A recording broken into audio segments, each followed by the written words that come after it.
first name is Kamala? Yes, well, it's so my birth name is Itzel, and when I became a yoga teacher, I received the name Kamala from my teachers. So we'll just call you future Vice President of the United States, and we'll kind of move forward from there. Sure, I love it. That sounds good. But yeah, you're welcome to call me Kamala or Itzel. Either way, I'm good. So can you tell us, because you put out such positive energy online, and and it's pragmatic and yet positive, about sort of what we're facing and about sort of how we can sort of be present with it and continue to be sort of live our best life. And so I'd love to learn a little bit more about what is it that you do? How do you, what's the scope of what you do? Yeah, thank you. Well, I work with primarily spiritual women who are looking to transform their lives, transform themselves personally, create social change, and I guide them to doing that through the lens of radical self-love. So it's through coaching work, it's through, one-on-one work, group work. That's what we're always moving forward toward.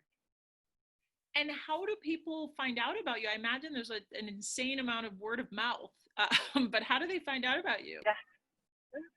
There's a lot of word of mouth. I also have a Facebook group that I've been growing over the past maybe about 14, 15 months now. I have almost 9,000 members, 9,000 spiritual women who are on this journey with me. So let me ask you this. I don't go to church regularly, and yet I, have a deep sense of that there's something that is bringing us all together, that has brought us all here at this point in time, and that has given us a sense of purpose. Some days more than others. What does it mean to be spiritual in the context of your community? Is there sort of a spectrum, or is it primarily folks who are tied to an institution or an organized religion?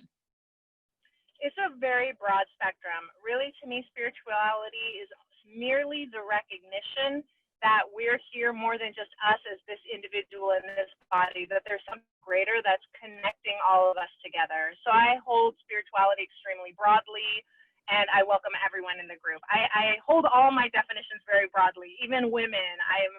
We're a very inclusive group. We hold gender very broadly and very inclusively, and the same goes for spirituality. So this must be a really interesting time for your business. What's happening? It has been very, very interesting. A lot of people are being sheltered in place, right? And a lot of the women I work with are single women. And they're alone. They're literally alone, unable to connect with other people. And so there's a lot of grappling with kind of this loneliness and disconnection, and also this tremendous opportunity to really stop looking outward, right, for satisfaction, for happiness, for validation, for acceptance, and begin turning that attention inward and to find it within. So it's been an incredible, incredible time, and I'm seeing such profound work that people are doing in truly challenging times. It's a really rewarding time in a lot of ways. So there are so many things happening all at once right now. I can't even fully capture it. But, between the sort of what's happening at the national stage with just trying to continuing to try to contain and inform and protect ourselves and stay healthy, the Black Lives Matter movement, and sort of respecting and treating each other with respect and calling it when we see that it's not happening, to parents taking on homeschooling and really sort of leaning in heavily with their kids while still juggling work or unemployment, trying to figure out what that next stage is. There's so many levels here. How are you helping people prioritize, organize, and for me, as these levels build, it actually erodes the self-care, right? Because you're sort of still battling a lot of challenges, even if it is within your four walls. It's still super challenging. How are you helping people manage and navigate? Yeah, I love that you raised self-care. That's such a big piece of what I do. And it really it's becoming more and more clear that we need to redefine self-care, right? Self-care isn't just like taking hour-long bubble baths and, Oh going no, shopping. I thought that. Oh, the foot rubs, none of it. Oh, you're killing me. That sounds and, good. Yeah, and I say, like, if you have the time and the space for that, do it. If that's what self-care can look like for you, great, do it. But if you don't have that, if that's not available to you for whatever reason, that's not the only way self-care needs to look. And sometimes self-care just looks like doing the one thing you need to do to just get to the next thing. You know what I mean? Self-care isn't always glamorous and beautiful. Sometimes it's very practical and hard. But it's just, what's the next step you need to take so that you can take the next step after that? And that's what I'm doing. I'm talking a lot about that with the folks I'm working with, really reframing what self-care means and what it can look like. We've talked to a number of coaches that are coaching folks across a spectrum, from performance to, a very specific skill set they're trying to develop, and so on and so forth.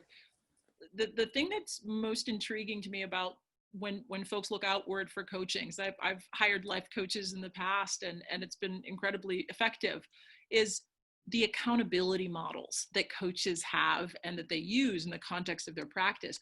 Can you talk a little bit about how you think about accountability within your practice, and sort of what are the ways in which it shows up? Yeah. It's interesting because when you're doing self-work, there's often not, it's different from when I'm maybe coaching executives. There's maybe not such a clear timeline, right? It's not like, okay, by January 1st, I want to see, revenue at X, right? It doesn't work that way for personal, right? You get it.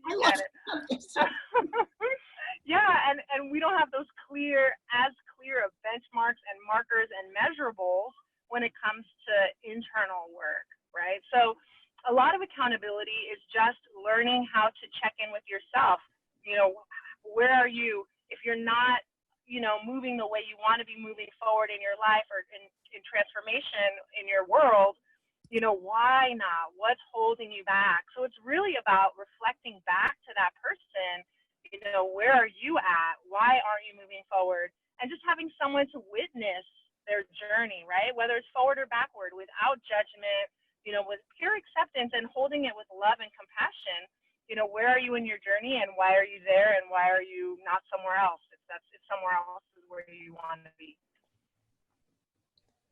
I have a quick question. I always connect to my version of spirituality or God through nature.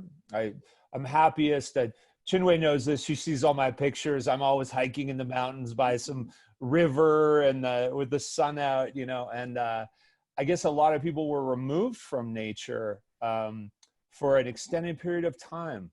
So what would you say? How can you replace that? If that's your connection to God and it's taken away from you, what can you do?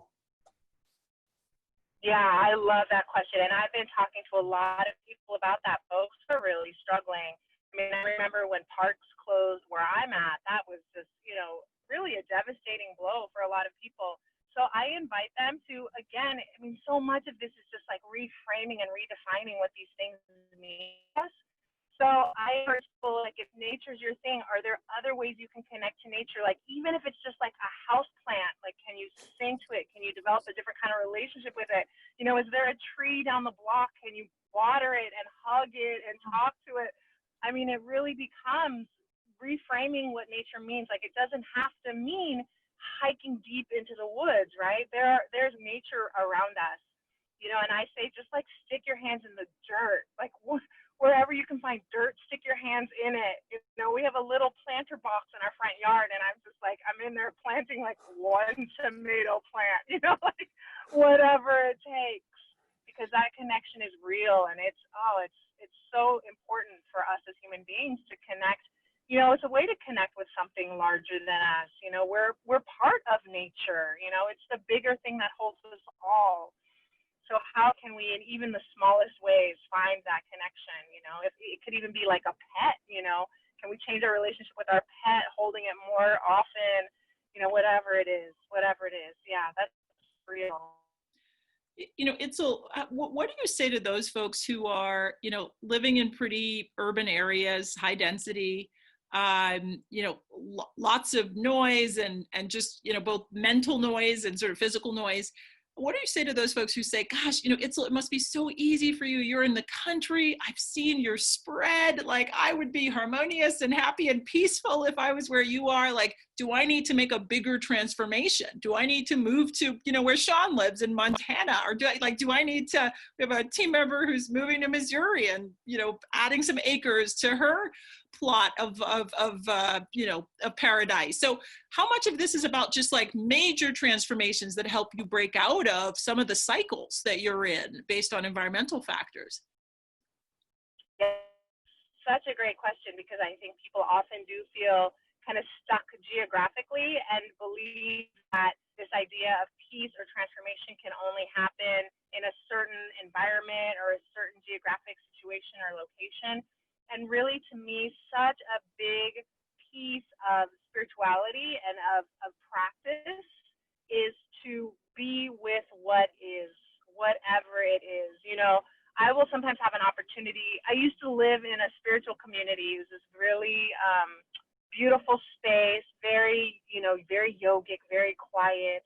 And I remember that at one point there was construction happening outside. So there's like jackhammers, like literally jackhammers in the middle of silent meditation. And I would tell my students and the people I was working with, this is advanced meditation. Like, I don't want you to think like, oh, I have to stop this so I can meditate. Like, no, we are now doing advanced meditation. So people who are in these situations that are loud and noisy and busy, this is great. This is advanced. Now you get to practice even more deeply, more profoundly.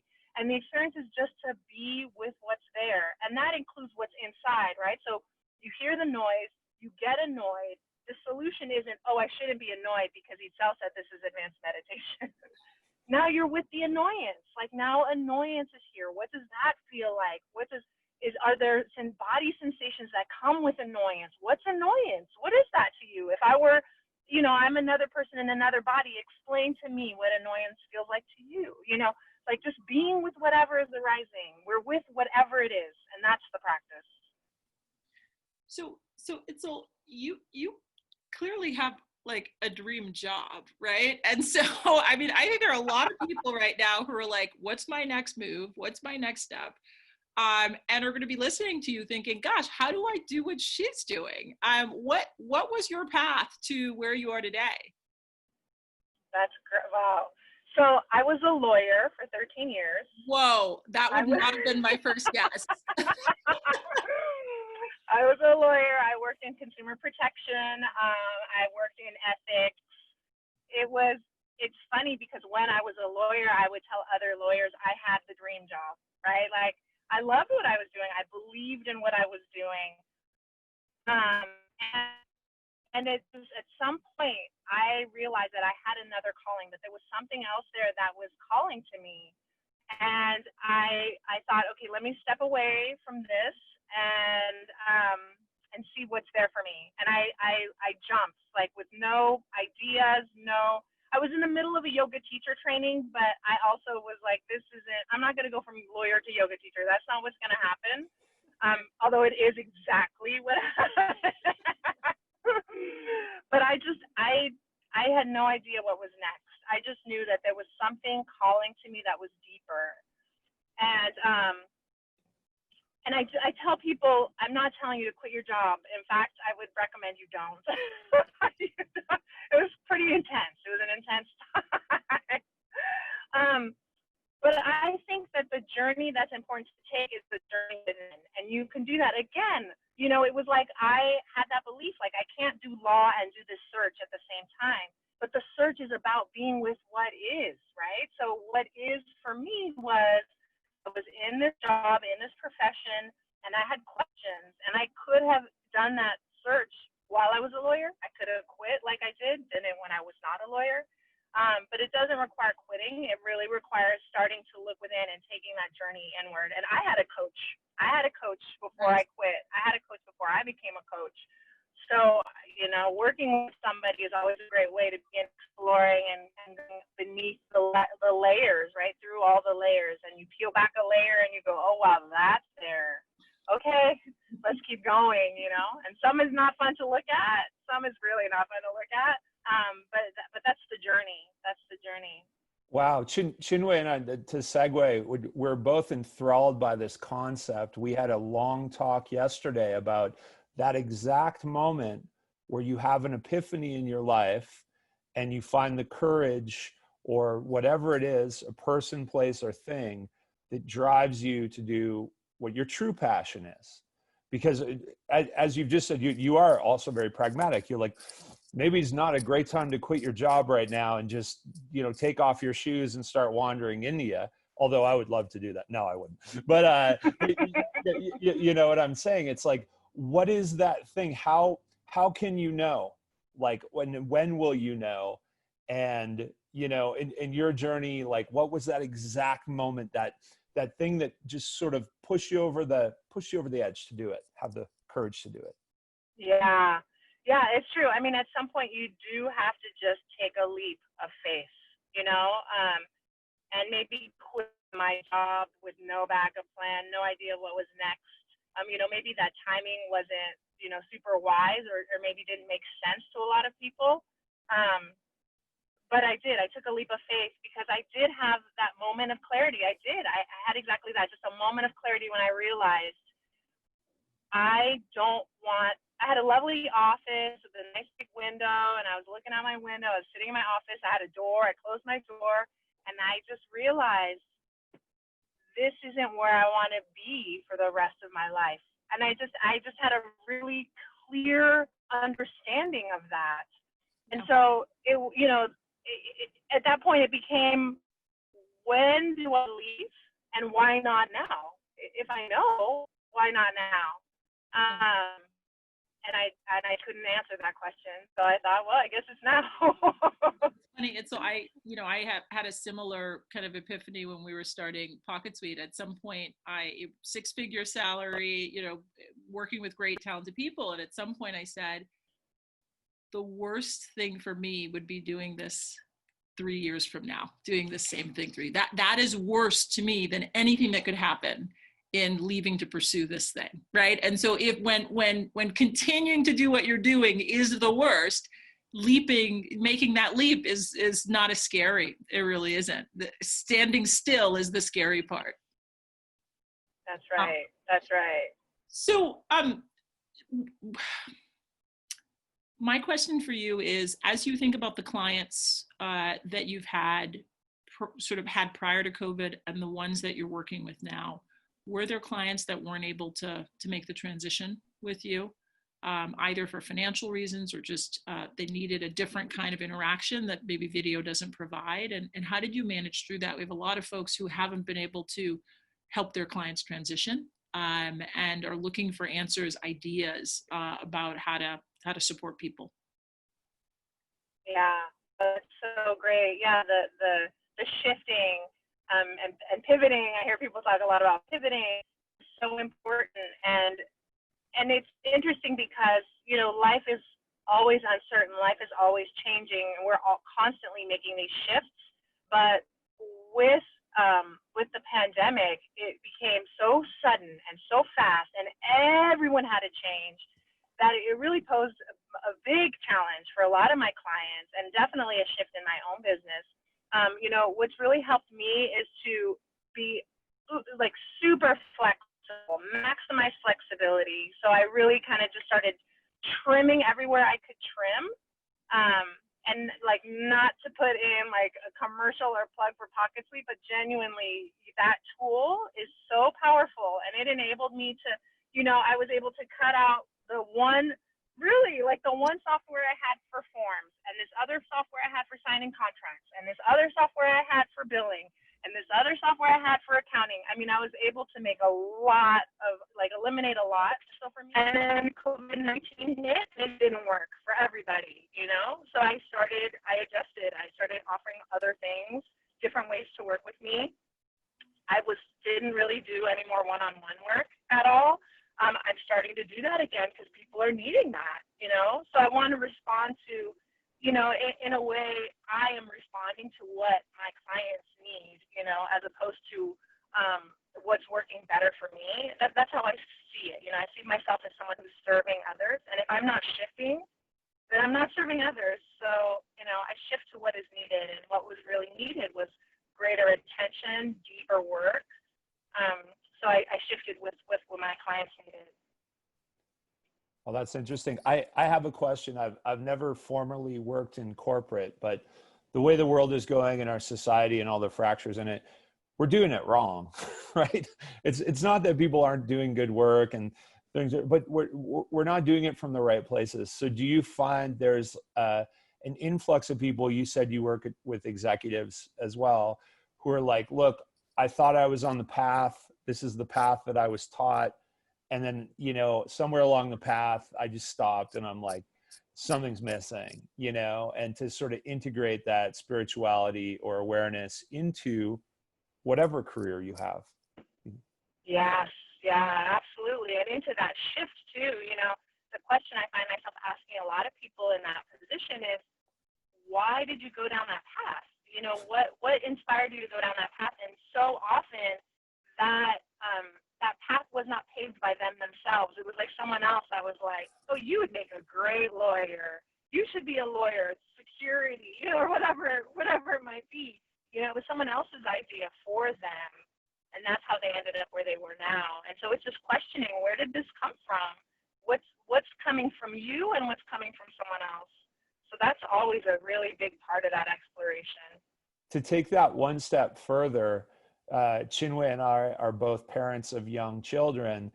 And this has been my journey. Like when people say you gotta kind of you have to fix things that were ingrained in you when you were young. And so it's sort of a deprogramming that I've been doing personally. But now as a parent, I'm hoping to raise my children where one day they don't have an epiphany and say, I need to deprogram myself. Like I need to think more freely. Do you have any suggestions in that realm? Yeah, that's so great. I mean, I honestly believe that we are raising, I also have a young child. I have a 4-year-old. I see the car seat. Oh, yeah. Nice. Yeah, exactly. And I genuinely believe that he's going to be greater than anything I can conceive, right? So I believe that he is going to have to deprogram some stuff for me because I'm limited.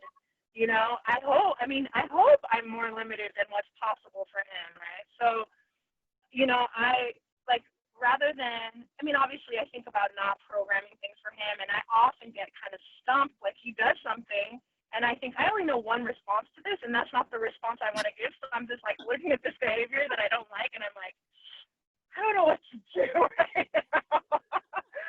You know, so there are definitely limitations, but I guess what I'm instilling in, or I want to instill in him is, you know, here's what I'm giving you, and I want you to question this. Like, I want you to look beyond this. And if something comes up for you that you think is different, or what I'm saying is wrong, or you don't agree, let's talk about it.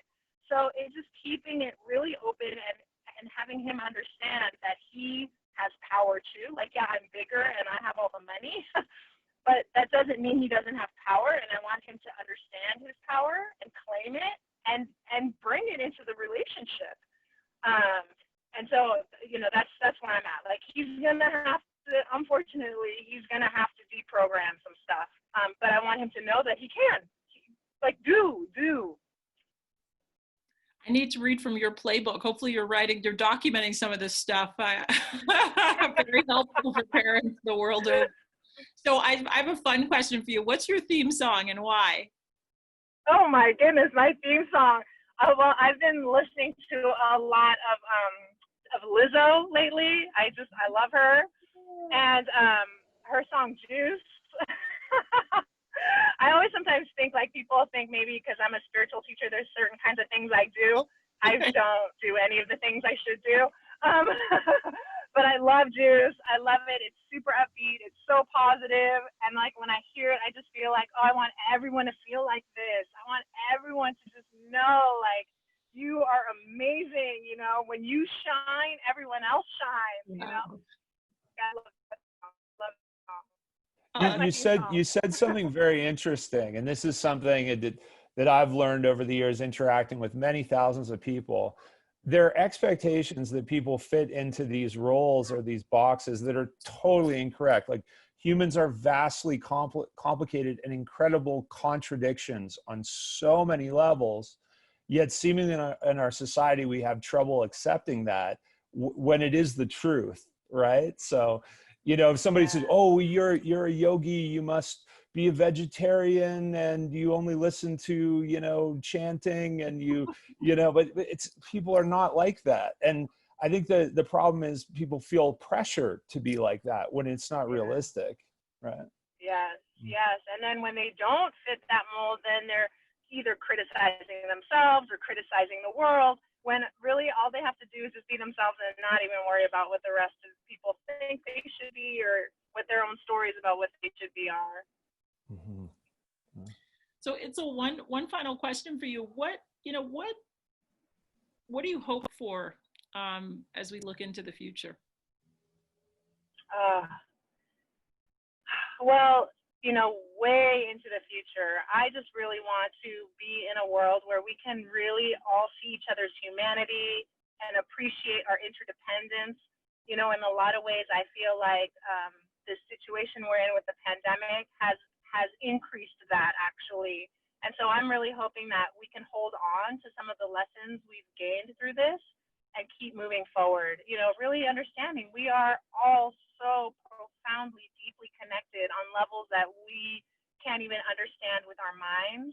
And if we can just begin to appreciate that and just hold each other, it's like the golden rule we have that's in every major religion, to love others as we love ourselves, right? So let's love ourselves, and then let's understand that everyone can be loved in that same way.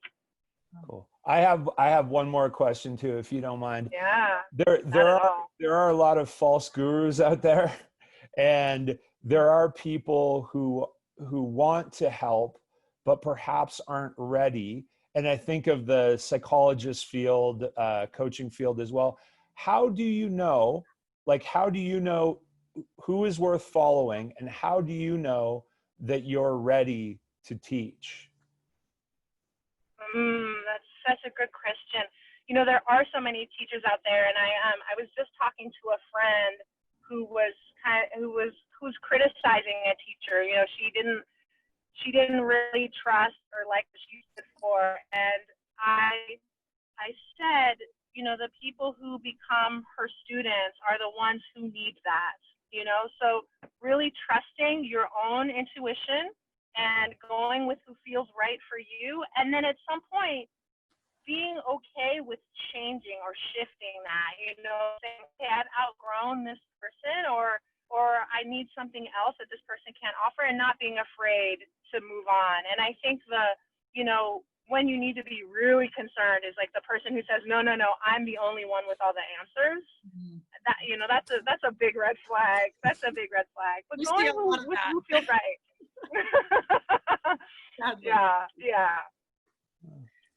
Going with your instinct and your intuition, and moving on when that feels right too. It's honestly been a tremendous pleasure, and I'm thinking differently about some of the ways I can interact with my toddlers now. It's like, own your power, right? I'm like, be careful, but I'm gonna say it and see what happens. We really appreciate, again, your positivity, your outlook, and want to see and sort of amplify it across our community. So we're looking to you for some of those words, that wisdom, on a regular basis to share with our broader community. Thank you for sharing your story, and we're going to get it out in a big way. Thank you for your really time. Appreciate that, we appreciate it. Absolutely, Sean. And Chinwe, I've been such a deep admirer too of you, of your creativity and your entrepreneurial spirit, and just a big fan for many years, as you probably know. I've been working with PocketSuite for quite a while now, and I've been in awe for a long time. So it's been such a pleasure to be here and to meet you, put a face to the name. Thank you so much, Itzel. The feeling is mutual. Thank you.